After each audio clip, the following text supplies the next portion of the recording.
أعمالنا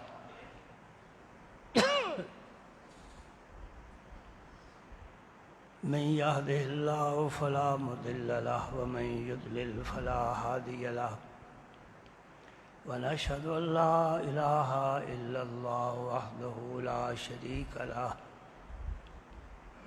ولا نظير له ولا مثيل له ولا عديل له ولا غير له سرمدي أبدي أزلي داهري ديمومي لا أول له ولا آخر له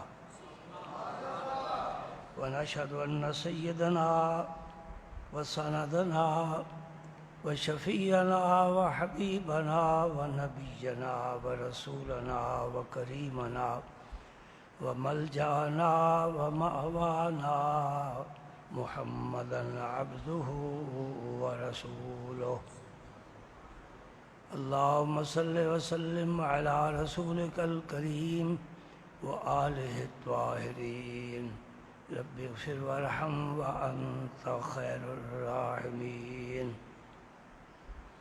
اللهم صل على سيدنا محمد وعلى آل سيدنا محمد وبارك وسلم صلاة دائمة مقبولة تؤدي بها عنا حقه العظيم أما بعد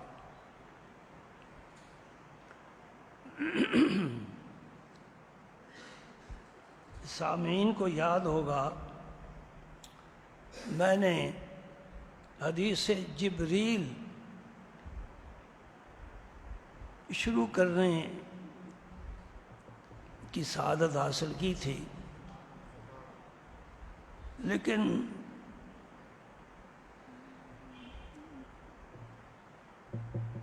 مکمل نہ ہو سکا بیان۔ یہ طویل حدیث ہے اور اس کے فائدے بہت زیادہ ہیں۔ یہ اسلام کی اصل اور بنیاد ہے۔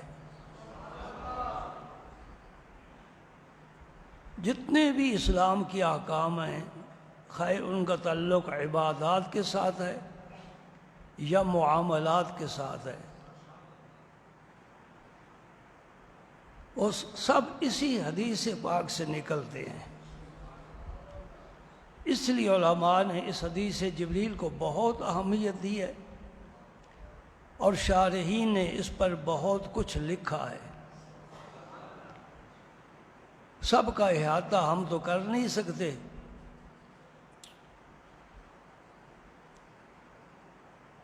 بس سرسری گفتگو۔ جبریل امین نے ہمیں بہت کچھ سکھایا۔ سب سے پہلا سبق جو اس نے دیا ہے وہ میں نے عرض کیا تھا، وہ سبق ہے ادب کا۔ مجھے حضرت پیر جماعت علی شاہ صاحب رحمۃ اللہ علیہ، جو پیر ولید شاہ صاحب کے مرشد ہیں، چورے شریف سے فیض یافتہ ہیں، بے مثال ہستی، تحریک پاکستان میں ان کا بڑا کردار ہے۔ میں نے آپ کا یہ قول سنا ہے، کیا فرماتے ہیں؟ آدمی جتنا بھی بڑا کوئی گناہ کر لے،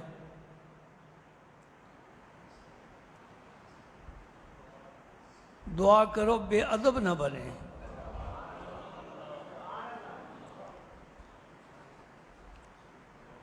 اس کی تشریح مختصر تو یہ ہے کہ گناہ کرنے والے کا ضمیر آخر مومن ہے، اسے پتہ ہے کہ میں اللہ کی نافرمانی کر بیٹھا ہوں، ضمیر ملامت کرتا ہے، آج نہیں کل توبہ کر لے گا، اللہ معاف فرما دے گا۔ لیکن بے ادب جو ہے، اس کے دل میں کبھی یہ بات نہیں آتی کہ میں نے یہ بے ادبی کی ہے، اور وہ توبہ نہیں کرتا۔ دیکھ لو تمہارے سامنے ہے، شیطان کو کیوں رب نے ذلیل کیا ہے؟ بے ادب بن کر آیا ہے۔ رب نے کہا آدم کو سجدہ کر، سارے فرشتے کرنے لگا، یہ کھڑا رہا۔ میں اس سے بہتر ہوں، یہ مٹی سے بنا، میں آگ سے بنا۔ پیغمبر کی تعظیم نہیں کی، بے ادبی کی ہے۔ اس وقت معافی مانگ لیتا تو معافی ہو جاتی، لیکن اس کے ذہن میں یہ بات نہیں آئی۔ بے ادب جو ہے، بے ادب کبھی سوچتا ہی نہیں کہ میں بے ادبی کر بیٹھا ہوں۔ قرآن پاک کی آیت میں آتا ہے کہ جو آدمی نبی کی آواز سے اپنی آواز بلند کرے گا، ان تحبط اعمالکم وانتم لا تشعرون، اللہ تعالیٰ تمہاری زندگی کے ساری نیکیاں تباہ کر دے گا اور تمہیں شعور تک نہیں ہوگا۔ میں اس کی ایک مثال دے کر آگے جاتا ہوں۔ ایک حدیث میں آقا کریم صلی اللہ علیہ وسلم نے فرمایا الزنا الغیبت اشد من الزنا، غیبت ایک ایسا جرم ہے جو زنا سے بھی زیادہ سخت ہے، جو ہم عام طور پر کرتے رہتے ہیں۔ مجلس کی رونق ہی نہیں بنتی اس کے بغیر۔ زنا سے زیادہ سخت کیوں ہے؟ غیبت کرنے والے پر کوئی کوڑے نہیں برسائے جاتے۔ زنا کرنے والا غیر شادی شدہ تو کوڑے مارو، شادی شدہ تو سنسار کرو۔ یہ غیبت کو بڑا جرم کیوں قرار دیا ہے؟ اس لیے کہ جو زنا کرتا ہے اس کا ضمیر اسے ملامت کرتا ہے کہ میں نے کسی کی عزت لوٹی ہے، کل کوئی میری عزت بھی لوٹے گا، وہ معافی مانگ لے گا۔ لیکن غیبت کرنے والا اپنی غیبت کے گناہ پر کبھی نادم نہیں ہوتا۔ بات سمجھ گئے آپ؟ الحمدللہ۔ گوشت کھا کر آئے ہو، کچھ پتہ چلے مجھے کہ تم نے قربانی کھائی ہے۔ اب پتہ چلا ہے، چھوٹا بھی کھایا ہے، بڑا بھی کھایا ہے۔ اللہ تعالیٰ آپ کو نعمتوں سے نوازے۔ ہاں، میرا رب بڑا کریم ہے، وہ بندے کو نہیں فراموش کرتا۔ شرابی ہے پھر بھی یاد ہے، زانی ہے تب بھی یاد ہے، مشرک ہے تب بھی یاد ہے، کافر ہے تب بھی یاد ہے، بدعتی ہے تب بھی یاد ہے، لیکن بندہ ہی رب کو بھول جاتا ہے۔ رب نہیں بندے کو چھوڑتا۔ تو بے ادبی نہ کرے۔ اب یہ باب بڑا وسیع تھا، میں تو چاہتا تھا کئی جمعے اسی میں رونق گزر جائے کہ صحابہ نے نبی پاک کا ادب کس طرح کیا ہے۔ اللہ اکبر، اللہ اکبر۔ لیکن حدیث مکمل نہیں ہوگی۔ سفید لباس پہن کر نہا دھو کر جبریل آئے، بال سخت سیاہ ہیں، کپڑے خوب سفید ہیں۔ جبریل اس صورت میں آتے تھے جو صورت نبی پاک کو پسند تھی۔ حضور کو دہیہ کلبی بہت پسند تھے، بڑے خوبصورت تھے، حسین و جمیل سے۔ رات کو خیال آیا کہ قبیلے کا سردار ہے بھی بڑا ستھرا اور سونا، اگر میرے پاس آ جائے میں اسے اور بہترین بنا دوں۔ یہ رات کو صرف خیال آیا، دعا نہیں کی۔ صبح نماز سے فارغ ہوئے، مسجد کے دروازے پر دہیہ کلبی ہاتھ باندھ کر کھڑا ہوا، اور پھر میرے نبی قدردان بڑے زبردست ہیں، لجپال ہیں۔ اللہ اللہ، آپ نے اپنی چادر اتار کر بچھا دی، فرمایا دہیہ ادھر میری چادر پر بیٹھا۔ حضور کی چادر پر یا حلیمہ سعدیہ بیٹھی ہے یا دہیہ کلبی بیٹھے، بڑی عزت دی۔ دہیہ کلبی نے کلمہ پڑھ لیا، میرے نبی کا پسندیدہ صحابی۔ اب جبریل جب بھی آتے ہیں دہیہ کلبی کی شکل بنا کر آتے ہیں، کیا مطلب ہے؟ انشاءاللہ میں سونے دی نظر وچ مقبول ہو جاؤں۔ ایسی صورت بناؤ میرے دوستو، کیا میں کہہ رہا ہوں، ایسی صورت بناؤ یار پسند فرما لے۔ ایسا نہ کوئی چہرہ ادھر پھیر لے۔ ویسے ہی رب نے انسان کو بڑا خوبصورت بنایا ہے. لقد خلقنا الانسان فی احسن تقویم فصورکم فاحسن صورکم.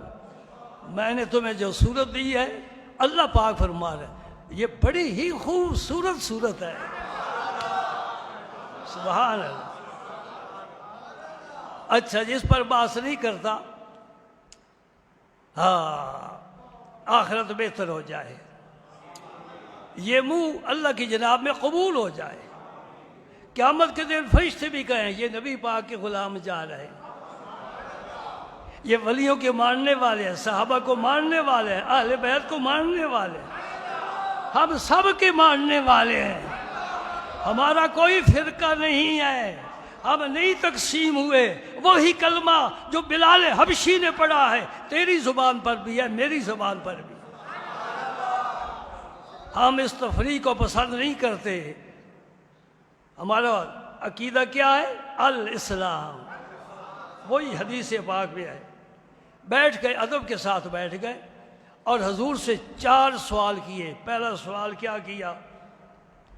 یا رسول اللہ مجھے اسلام کے بارے بتائیے، اسلام کیا ہے؟ یہ ہمیں بھی سمجھنا ہے. ہم مسلمان ہیں. مسلمان وہ ہوتا ہے جس کے اندر اسلام ہوتا ہے. اندر جھانک کر دیکھے تو صحیح اسلام ہے کیا. دوسرا سوال کیا، یا رسول اللہ ایمان کیا چیز ہے؟ اسلام کیا ہے، ایمان کیا ہے، کیا فرق ہے اسلام اور ایمان میں؟ اللہ اللہ. شریعت میں یہ 2 لفظ ایک دوسری کی جگہ بھی استعمال ہوتے ہیں، لیکن اصل اس کا معنی یہ ہے جو باطن میں رب کی یاد ہے وہ ایمان ہے، جو ظاہر پر رب کی یاد ہے وہ اسلام ہے. ایمان کا تعلق دل کے ساتھ ہے. دل کہتا ہے اللہ ایک ہے، اس کا کوئی شریک نہیں. ہمارے نبی کریم اللہ کے سچے رسول اور آخری نبی ہیں، یہ ایمان ہے. سارے نبی سچے ہیں، ایمان ہے. فرشتے ہیں، ایمان ہے. آسمانی کتابیں ہیں، میرے اندر تصدیق ہے، یہ ایمان ہے. جنت بھی ہے، دوزخ بھی ہے، تصدیق ہے دل میں، یہ ایمان ہے. عذاب قبر برحق ہے، یہ اندر تصدیق ہے، یہ ایمان ہے. اللہ اکبر. اب یہ اسلام ہے.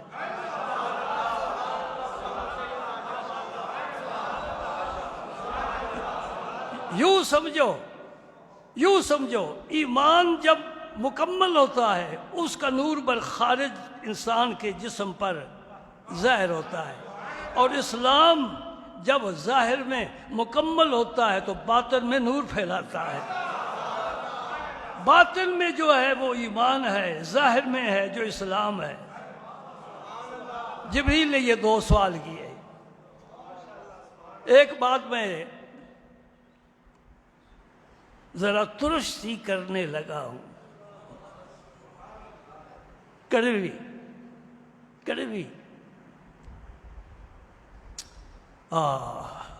ہمارے بزرگ فرمایا کرتے تھے کڑوا پی مٹھا تھی.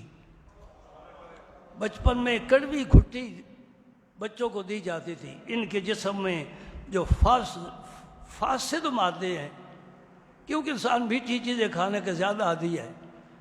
ہمیں بدنام کر کے کہ مولوی حلوہ کھاتے ہیں، اللہ کی قسم ہماری بنسبت تم زیادہ کھاتے ہو.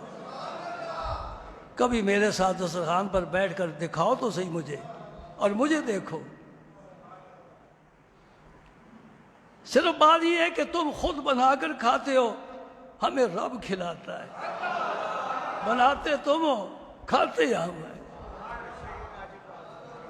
لیکن میں تو بھائی پاس کرایا ہوا ہے، اس لیے میں تو حلوہ کھا ہی نہیں سکتا. ویسے لطیفے کے طور پر بات کر رہا ہوں. کان النبی صلی اللہ علیہ وسلم یحب الحلوہ، یہ بخاری شریف کے الفاظ ہیں. نبی کریم صلی اللہ علیہ وسلم حلوہ کو پسند فرماتے تھے. عربی میں یہ حلوہ نہیں ہے کہ گھی ہو، سوجی ہو، چینی ہو. حلوہ کا معنی میٹھی چیز. کھجور بھی حلوہ ہے، اور اس جیسا کوئی حلوہ ہے ہی نہیں. وٹامن سے بھرپور. یا سوجی والا حلوہ معدے پر بوجھ ڈالتا ہے۔ نبی پاک صلی اللہ علیہ وسلم میٹھے تھے، ان کی باتیں میٹھی تھی، میٹھے لوگوں کو پسند کرتے تھے۔ رب نے میٹھے لوگ جمع کر دیے، کڑوے کڑوے پیچھے کر دیے۔ رب بھاگ جا ابو جال، تیرا یہاں کیا کام ہے؟ ابو لہب تیرا کیا کام ہے؟ عتبہ تو بھی چلا، شیبہ چلا جا، بلال تو آ جا، سلمان آ جا، صہیب آ جا۔ رب نے جہاں جہاں پوری دنیا میں میٹھے لوگ دیکھے، اپنے حبیب کے لیے جمع فرمایا۔ آہا سبحان اللہ، میٹھی باتیں۔ امیر خسرو کا ایک شعر ہے، وہ فرماتے ہیں کہ گفتم شیریں از شکر، گفتہ کہ گفتار منست۔ یہ میرا جی تو چاہ رہا تھا کہ میں پورا کلام آپ کے سامنے پیش کرتا۔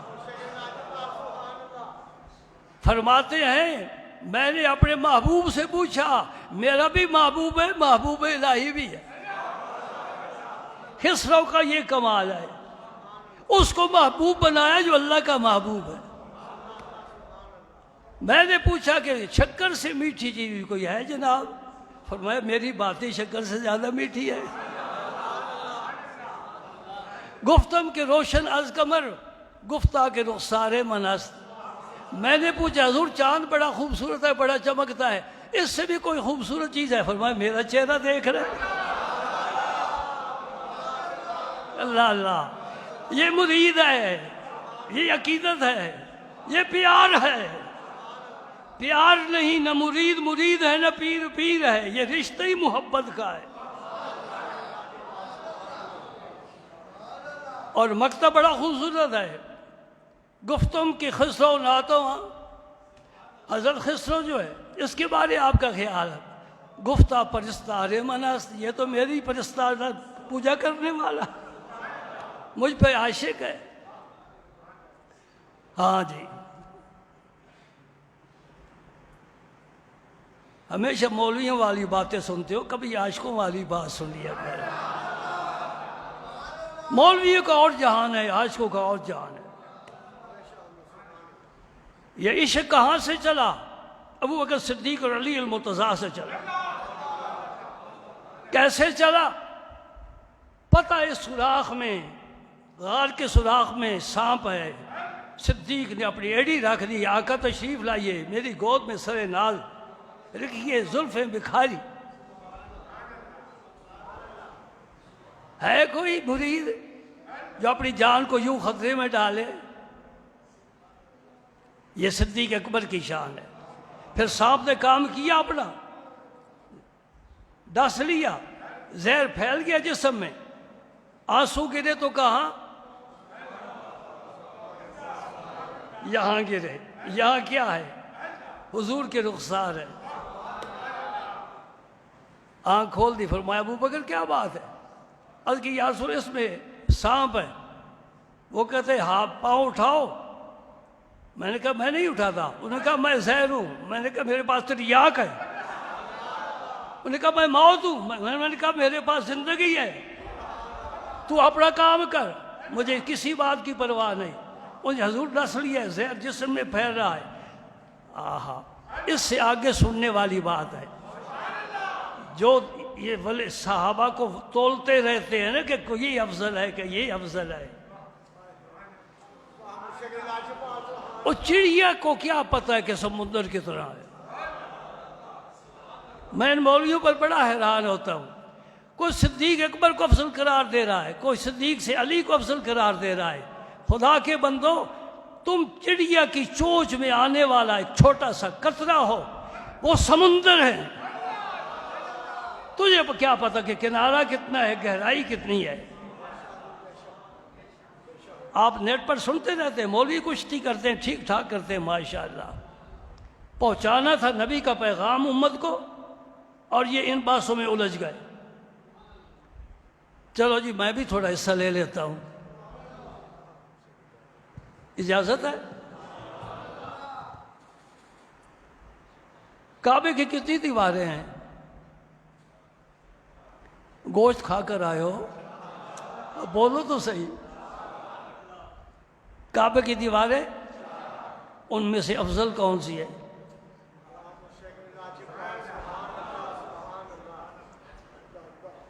مشرق والی، مغرب والی، شمال والی، جنوب والی، کون سی افضل ہے؟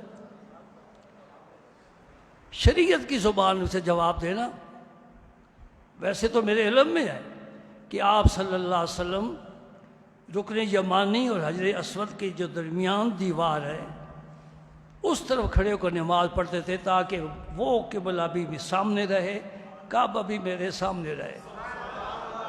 لیکن مجھے شریعت کی زبان میں آواز دو کہ اللہ نے یا اللہ کے رسول نے ہمارے لیے کعبے کی کس دیوار کو افضل قرار دیا ہے کہ ادھر منہ کر کے نماز پڑھو؟ وہاں حاجی تو پھر چاروں طرف ہوتے ہیں، ایک طرف ہو جائے تو حاجی سما ہی نہیں سکتے.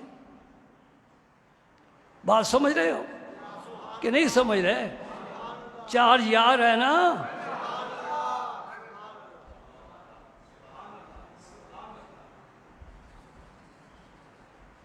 میں آسان نسخہ بتاتا ہوں، یہ جھگڑے ختم ہو جائیں گے. تو کعبے کے اندر چلا جا،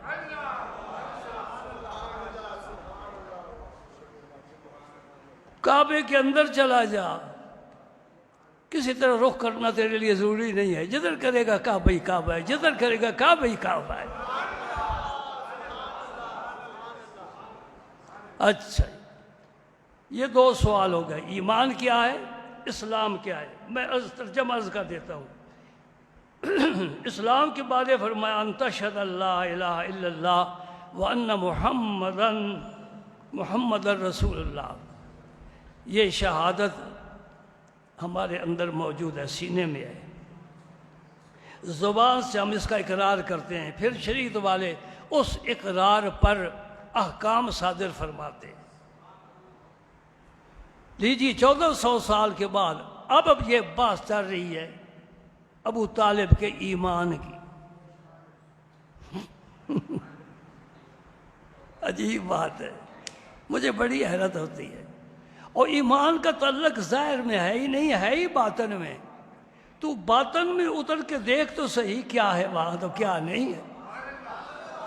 تیری جب رسائی باطن تک نہیں تو پھر ایمان کی بات کیوں کرتا ہے؟ پھر ایک ابو طالب تو نہیں ہے، ان کے دادا، ان کے والد حضور کے دادا عبد المطلب بھی ہیں.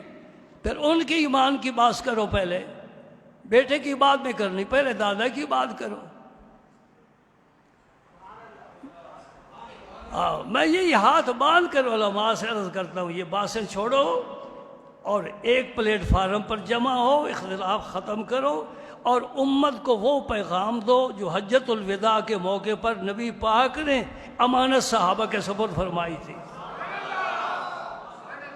ہمارے ہاں رشوت چل رہی ہے، سود چل رہا ہے، شراب ہے، اللہ کو جھوٹ ہے، غیبت ہے، یتیموں کا مال کھایا جا رہا ہے، نمازیں چھوڑ دی، زکوٰۃ چھوڑ دیا، آپس میں ملنا جلنا چھوڑ دیا، بھائی بھائی سے قطع کلامی کیے بیٹھا ہے. ان بیماریوں کا علاج کرنا چاہیے. فرمایا گواہی دے اللہ اور اللہ کے رسول کی صداقت کی. سبحان اللہ. نماز قائم کر، زکوٰۃ ادا کر، رمضان کے روزے رکھ، اگر جا سکتا ہے تو بیت اللہ کی زیارت جا. یہ ان استطاع کی قید قرآن نے بھی لگائی، حدیث نے بھی لگائی. پتہ تھا ایک وقت آئے گا نہیں جا سکیں گے لوگ. تو امیر آدمی، مالدار آدمی گناہ گار نہیں ہوتا کہ راستہ نہیں ہے، میں نہیں جا سکا. دوسرا سوال ہے یا سورہ، ہاں تو صحابہ کا رہتے ہیں کہ جب حضور نے یہ جواب دیے تو اس نے تصدیق کی. وہ اجنبی آدمی، پتہ نہیں یہ جبریل ہے. ہم بڑے حیران ہوئے کہ تصدیق کے لیے تو پہلے علم ہونا ضروری ہے. یہ ابھی سوال کر رہا ہے، ابھی کہہ رہا یا رسول اللہ آپ نے سچ فرمایا. صداقت تھا.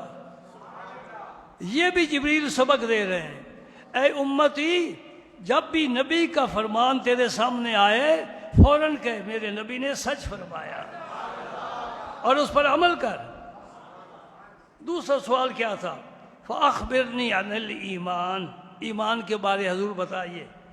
آپ نے فرمایا ان تؤمن باللہ وملائکتہ وکتبہ ورسلہ والیوم الآخر وتؤمن بالقدر خیرہ وشرہ، ان سب چیزوں پر تو ایمان لائے، تیرے دل میں تصدیق موجود۔ قال صدقت، آپ نے سچ فرمایا۔ ہے اجنبی، کوئی پہچانتا نہیں ہے، یہ کہاں سے اتنا لکھا پڑھا آدمی آ گیا کہ ابھی آپ سے پوچھ بھی رہا ہے، ساتھ تصدیق بھی کرتا جا رہا ہے۔ فَأَخْبِرْنِي عَنِ الْإِحْسَانِ، یہ تیسرا سوال ہے۔ یہ طریقت ہے، پہلی شریعت ہے، یہ طریقت ہے۔ شریعت اور طریقت کا کیا فرق ہے؟ یہ بعض صوفی، جاہل صوفی کہتے ہیں یہ مولویوں کو کیا پتہ؟ اب تیرے ابے کو پتہ ہے، جس کی زندگی قرآن و حدیث کی خدمت میں گزر رہی ہے، خلاف شرع کام کرتے ہو۔ طریقت کیا ہے؟ شریعت جب مکمل ہو جاتی ہے، شریعت کے احکام پر آدمی کو استقامت نصیب ہو جاتی ہے اور شریعت کے آخری مقام پر پہنچتا ہے، اس کی پھر طریقت شروع ہو جاتی ہے۔ میں آپ کو اس کی مثال دیتا ہوں، بہت آسانی سے آپ سمجھ جائیں گے۔ شریعت اور طریقت، یہ مکھن کہاں سے آتا ہے؟ یہ دودھ سے نکلتا ہے نا، اتنا تو جانتی ہو۔ بچوں کو کھلایا کرو، خود بے شک نہ کھاؤ، مکھن بچوں کو کھلاؤ، خالص دودھ پلاؤ، کھجور کے ساتھ ناشتہ کراؤ تاکہ یہ مضبوط ہو کر اٹھے۔ لیکن کیا کریں گے؟ جہاں آن لائن پڑھایا جا رہا ہے، پیپر لیے جا رہے ہیں، یہ چھوڑ دو ہم نمبر دے دیں گے، ایسے بچے کل کیا کریں گے میدان میں آ کر؟ یہ حادثہ ہے اور ہم خوشی سے قبول کر رہے ہیں۔ یہ مکھن جو ہے دودھ سے نکلتا ہے، دودھ نہ ہو مکھن نہیں۔ مکھن کی حالت، اس کا نام، اس کی تاثیر الگ ہے، دودھ کی الگ ہے۔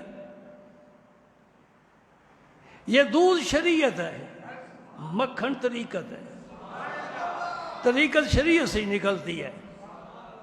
آپ صلی اللہ علیہ وسلم نے فرمایا ان تعبد اللہ کأنک تراہ فإن لم تکن تراہ فإنہ یراک۔ یہ کیفیت باطنی، یہ طریقت ہے۔ کیا مطلب؟ یوں ہی سجدے نہ کر، یوں ہی سبحان ربی الاعلیٰ نہ پڑھ، اٹھنا بیٹھنا یہ صرف نماز نہیں۔ نماز شروع کرتے وقت یہ خیال کر کے میں اللہ کے روبرو ہوں اور اللہ میرے سامنے ہے، میں اسے گویا دیکھ رہا ہوں اور وہ یقیناً مجھے دیکھ رہا ہے۔ یہ احسان ہے اور یہی طریقت ہے۔ چلتے چلتے ایک بزرگ کے پاس کافی درویش تربیت حاصل کرنے کے لیے رہتے تھے۔ گیا زمانہ، ایک دن آپ نے اپنے مریدوں کا امتحان لیا، سب کو کہا کہ ایک ایک پرندہ ذبح کر کے لاؤ، لیکن ذبح ایسی جگہ کرنا جہاں تمہیں کوئی دیکھنے والا نہ ہو۔ مرید چلے گئے، پرندے پکڑے، کسی ویرانے میں بیٹھ کر جہاں کوئی آدمی نہیں دیکھ رہا ذبح کر کے لے آئے۔ ایک مرید زندہ صحیح سلامت پرندہ لے کر آ گیا، ذبح نہیں کیا۔ باقی مرید بڑے خوش کہ یہ فیل ہو گیا، آپ نے تو فرمایا تھا ذبح کر کے لاؤ، ہم ذبح کر کے لائے۔ جس کو فیل کر رہے تھے وہی پاس ہے، 100% نمبر اسی کے ہیں۔ مرشد کریم نے پوچھا بھئی یہ سارے ذبح کر کے لائے ہیں، تو زندہ لایا ہے؟ اس نے کہا حضور آپ نے فرمایا ایسی جگہ بیٹھ کر ذبح کر جہاں کوئی نہ دیکھ رہا ہو۔ میں جہاں بیٹھتا ہوں میرا رب مجھے دیکھ رہا ہوتا ہے۔ فرمایا تو پاس ہے،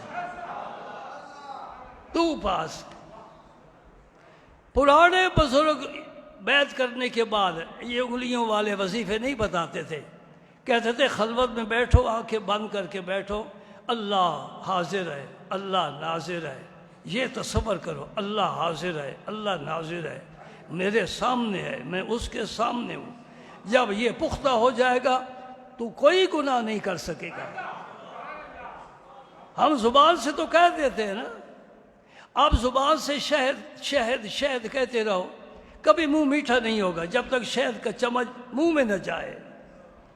تو احسان کیا مرتبہ ہے کہ عبادت کرتے وقت بندے کا یہ یقین ہو کہ اللہ مجھے دیکھ رہا ہے، اور یہ بھی ذہن اس طرف بھی جائے کہ گویا میں اپنے رب کو دیکھ رہا ہوں۔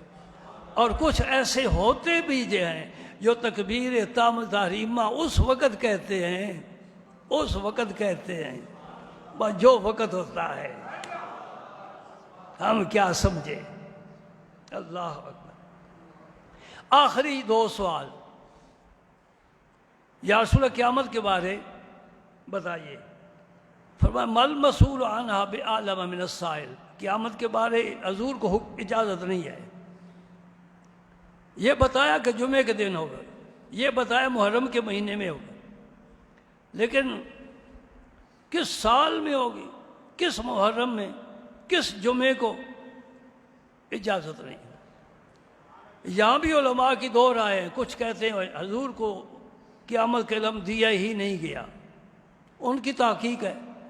بعض وہ علماء جو کہتے ہیں حضور کو قیامت کا علم دیا گیا ہے لیکن پابندی لگا دیے، بتانا نہیں۔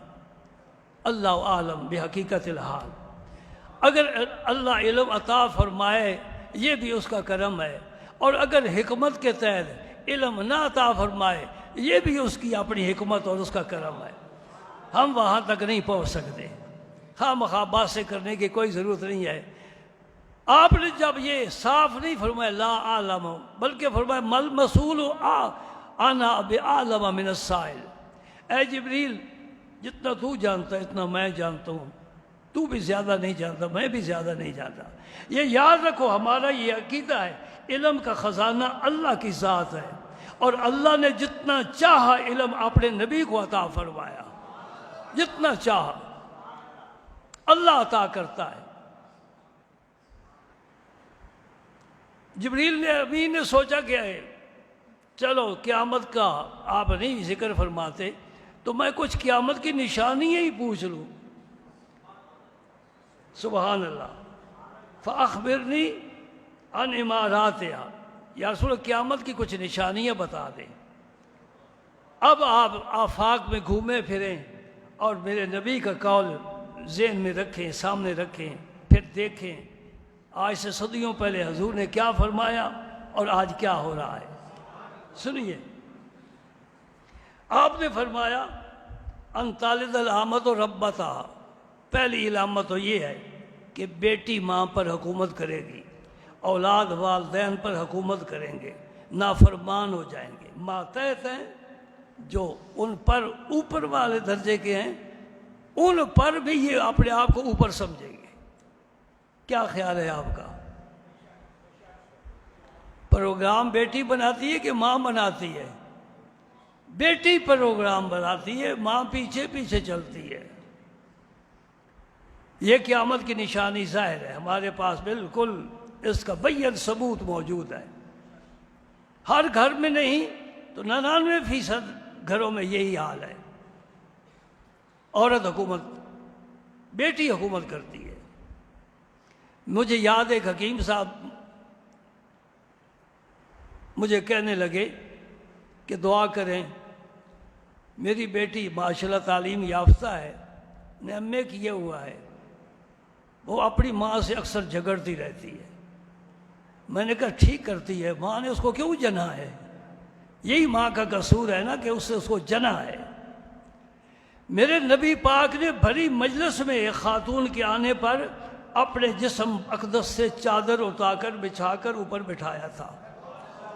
میں پہلے ذکر کر چکا ہوں، ایک اجنبی صحابی تھے، انہوں نے صحابہ سے پوچھا کہ کمال ہو گئی، آپ نے اپنے اوپر کی چادر اٹھا کر اس خاتون کے پیروں کے نیچے بچھائی ہے، اوپر بٹھایا ہے، اتنا اعزاز و اکرام، اتنی عزت، یہ کون خاتون ہے؟ اس صحابی نے بتایا وہ خاتون ہے جس نے حضور کو دودھ پلایا ہے، حلیمہ سعدیہ، یہ تو دودھ پلانے والی ہے۔ حضرت سیدہ آمنہ کی کیا شان ہو گئی؟ اللہ اکبر، اللہ اکبر۔ آپ مکہ مکرمہ سے مدینہ منورہ تشریف لے جا رہے ہیں، عمرے سے فارغ ہو کر تو جب مقام ابوا کے قریب پہنچے جہاں حضرت سیدہ آمنہ کا مزار مبارک ہے تو صحابہ کو فرمایا سب ادھر ٹھہر جاؤ، اور چند صحابہ کو لے کر حضور اپنی اماں جی کی مزار پر تشریف لے گئے۔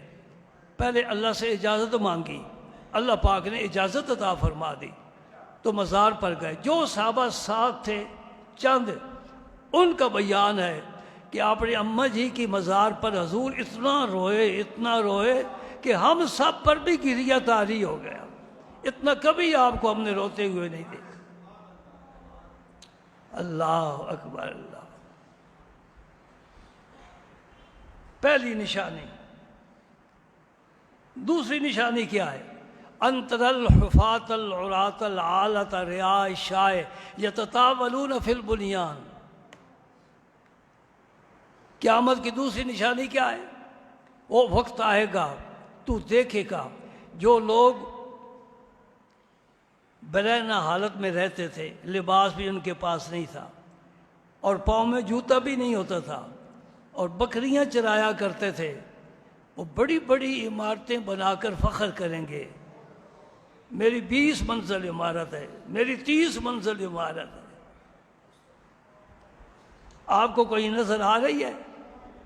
نہیں آ رہی؟ دبئی جا کر دیکھ لو، سعودیہ میں جا کر دیکھ لو۔ یہ وہ لوگ ہیں جن کے باپ دادا بکریاں چرایا کرتے تھے، اونٹ چرایا کرتے تھے، ان کے پاؤں میں جوتا نہیں ہوتا تھا، ان کے گھر میں چراغ نہیں جلتا تھا۔ آج ان کے پاس اتنا پیسہ آ گیا ہے کہ ہم کو اجمی سمجھ کر ہمارے ساتھ بات ہی نہیں کرتے، ہمیں حقیر سمجھتے ہیں۔ اس لیے جو عرب سے باہر سے لوگ جاتے ہیں انہیں خارجی کہتے ہیں۔ آپ دیکھ لو، آپ کے فارم پر، آپ کے پاسپورٹ پر خارجی کا لفظ لکھا ہوا ہے، حالانکہ خارجی کا لفظ بڑا گندا اور مکروہ لفظ ہے۔ خارجی ایک فرقہ ہے جو حضرت علی المرتضیٰ کے زمانے میں پیدا ہوا، اور انہوں نے حضرت علی المرتضیٰ پر کفر کا فتویٰ لگایا تھا۔ علی المرتضیٰ نے ان کے خلاف جنگ کی ہے اور ان کو اتنا مارا ہے کہ گویا ختم کر کے چھوڑا ہے، لیکن پھر بھی وہ فرقہ اٹھ کھڑا ہوا، اور آج ہمارے پاکستان میں نام بدل کر وہ فرقہ آج بھی کام کر رہا ہے۔ میں نام نہیں لیتا کیونکہ میں اس تقسیم کا قائل نہیں ہوں۔ بہرکیف آپ دیکھ سکتے ہیں، آپ مدینہ پاک، آپ اللہ تعالیٰ آپ کو حاضری نصیب فرمائے، مکہ مکرمہ نصیب فرمائے، دونوں شہروں کا انہوں نے نقشہ ہی بدل دیا ہے۔ پتہ ہی نہیں چلتا کہ ہم نبی پاک کے شہر میں آئے ہیں کہ یورپ کے کسی شہر میں چلے گئے۔ یہ کوئی پسندیدہ بات نہیں ہے۔ یہ عمارتیں کھڑی کرنی تھی تو شہر سے کئی کلومیٹر باہر کرنی تھی۔ مدینہ پاک میں وہی سنگل عمارتیں، کچی عمارتیں، کوئی پکی عمارتیں، کئی خیمے لگے ہوئے۔ پتہ ہے پہلے جب حاجی جاتے تھے تو انہیں ہاتے ملتے تھے، چھوٹی چھوٹی دیواروں کے ہاتے، کہ حاجی ہو تم یہاں ٹھہرو۔ وہ اپنا سامان وہاں بچھا لیتے، چولہا بنا لیتے، آگ جلاتے، کھانا اپنا خود بناتے تھے۔ میں تو اس وقت کو پسند کرتا ہوں، اس لیے کہ جب وہ حاجی آتا تھا طائب ہو کر آتا تھا، پورے علاقے میں مشہور ہوتا تھا کہ فلاں حج کر کے چلو زیارت کریں، یا اگر جھگڑا ہے تو فیصلہ ان سے کرائے، ان سے پوچھے۔ وہ اصلی حاجی تھے۔ اللہ اکبر، اللہ اکبر، سبحان اللہ۔ حضرت عمر فرماتے ہیں کافی دیر میں ٹھہرا رہا۔ شارحین کہتے کہ 3 دن گزر گئے۔ وہ جبریل امین چلے گئے یہ سوال کر کے، تو آپ نے مجھ سے پوچھا عمر تجھے پتہ ہے وہ کون تھا؟ سارے صحابہ دیکھ رہے ہیں، سب کے پاس بیٹھے ہیں، کسی کو نہیں پتا۔ آپ نے فرمایا عمر پتہ ہے وہ کون تھا؟ بڑا صاف ستھرا نہا دھو کر آیا تھا، مجھ سے مسائل پوچھ رہا تھا۔ عرض کہ یا رسول اللہ، اللہ بہتر جانتا ہے، اللہ کا رسول بہتر جانتا ہے۔ آپ نے ارشاد فرمایا فَإِنَّهُ جِبْرِيلُ أَتَاكُمْ يُعَلِّمُكُمْ دِينَكُمْ، وہ آیا تھا تمہیں تمہارا دین سکھانے کے لیے۔ اب اس حدیث میں کوئی ذکر نہیں واقعہ کب کا ہے، لیکن میں قربان جاؤں علماء پر، آپ کو پتہ بھی نہیں ہوتا جو علماء کام کر رہے ہیں۔ میں اس کی اس طرح مثال دیتا ہوں، کسی کا پنکھا ہے تو پورے ملک میں وہ مشہور ہو گیا، لیکن جو کارخانے میں کاریگر بیٹھے ہیں انہیں کوئی نہیں جانتا۔ پنکھا سب استعمال، بھائی بڑا اچھا پنکھا ہے، ہوا بڑی ہے، آواز نہیں دیتا۔ پنکھا مشہور ہو گیا، وہ کمپنی مشہور ہو گئی، لیکن جو کارخانے میں بیٹھ کر پنکھے کی پرزے جوڑ رہا ہے، بلیڈ ٹھیک کر رہا ہے، اسے کوئی نہیں جانتا۔ یہ کام علماء کر رہے ہیں، ہمیں پتہ بھی نہیں۔ ایک فتنہ اٹھتا ہے، عوام کو کوئی خبر نہیں۔ تقریباً صدی ہو گئی ہے مرزا غلام احمد قادیانی کو نبوت کا دعویٰ کیے ہوئے، ہم بڑے بے فکر ہیں، ہمیں کوئی پرواہ نہیں، کوئی مرزا ہی بنتا ہے تو بن جائے اپنی بلا کو۔ لیکن علماء 100 سال سے اس کا تعاقب کر رہے ہیں اور اس کی نفی کر رہے ہیں، لوگوں کو بتا رہے ہیں یہ جھوٹا نبی ہے، جھوٹا نبی ہے۔ بلکہ چنیوڑ کے مولانا منظور صاحب تھے، فوت ہو گئے ہوں گے، میرا خیال ہے کہ کافی عمر کے تھے، انہوں نے بہت بڑا کام کیا، وہ علاقہ مرزائیوں کا تھا۔ انہوں نے 35 سال کوشش کی ہے کہ ربوے کا نام بدل دیا جائے، اور جو صدر تارڑ رہا ہے نا وہ ان کا دوست تھا، کہتے میں اس کے پاس بھی گیا ہوں، اس نے کہا چھوڑو جی یہ چھوٹی باتیں ہیں۔ 35 سال کے بعد اس شخص نے، وہ ایم پی اے بھی رہا ہے، مولوی منظور چنیوٹی، آپ نہیں جانتے، مولوی جو ہے 35 سال کہتا میں کوشش کرتا رہا ہوں، لوگوں سے ملتا رہا ہوں، میں درخواست دیتا رہا ہوں، میری کسی بات نہیں سنی۔ 35 سال کے بعد اللہ پاک نے مجھے عزت عطا فرمائی تو ربوہ کا نام تبدیل کر کے اس کا کوئی اور نام رکھا، پتہ نہیں کیا رکھا ہے جی، چناب نگر، چناب نگر، ذہن سے اتر گیا۔ اچھا بھائی کیا فرق پڑتا ہے، ربوہ ربوہ، ابھی بھی وہ ربوہ ہی کہہ رہے ہیں، یہ قرآن کا لفظ ہے۔ عیسیٰ علیہ السلام کی والدہ اس مقام پر آئے گی جس جگہ کو ربوہ کہتے ہیں، ربوہ عربی میں اونچی جگہ کو کہتے ہیں، یہ فلسطین ہے۔ تو چنانچہ عیسیٰ علیہ السلام کی والدہ حضرت مریم ان کو لے کر وہاں سے فلسطین آ گئی، وہاں عیسیٰ علیہ السلام پروان چڑھے، پھر ان پر نبوت آئی۔ اب وہ مسیح موعود ہیں، عیسیٰ علیہ السلام مسیح موعود ہے، یعنی وہ عیسیٰ جس کا اللہ کے نبی نے وعدہ کیا ہے کہ وہ پھر آئے گا۔ اب مرزائی چاہتے ہیں کہ مرزا غلام احمد قادیانی کے لیے ربوہ بنایا جائے اور وہاں اس کو مسیح موعود بنایا جائے، یہ قرآن کے ساتھ ملا رہا ہے۔ تو گویا اس مولوی صاحب نے 35 سال قرآن کے ایک لفظ کا پہرا دیا ہے کہ یہ مرزائی نہ لے جائیں، یہ ربوہ وہ ربوہ ہے، یہ ربوہ نہیں ہے۔ بات تو یہ میں کر رہا ہوں کہ علماء کتنی محنت کر رہے ہیں اور قوم کو پتہ ہی کوئی نہیں، گھر بیٹھی کہتے ہیں باجی چھوڑو مولیوں کو کیا پتہ ہے، دین انہی کے پاس ہے۔ یہ جو کتاب ہے نا میرے پاس، صدیوں سے یہ کتاب چلی رہا، ہمارے درس میں پڑھائی جاتی ہے، اس کی بہت زیادہ شرح لکھی گئی ہے، حتیٰ کہ اس کتاب کے لکھنے والے کے استاذ نے بھی اس کتاب کی شرح لکھی ہے، بہت شرح لکھی، اتنی مقبول ہوئی ہے، اور بے شمار کتابوں کا اس میں ذخیرہ موجود ہے۔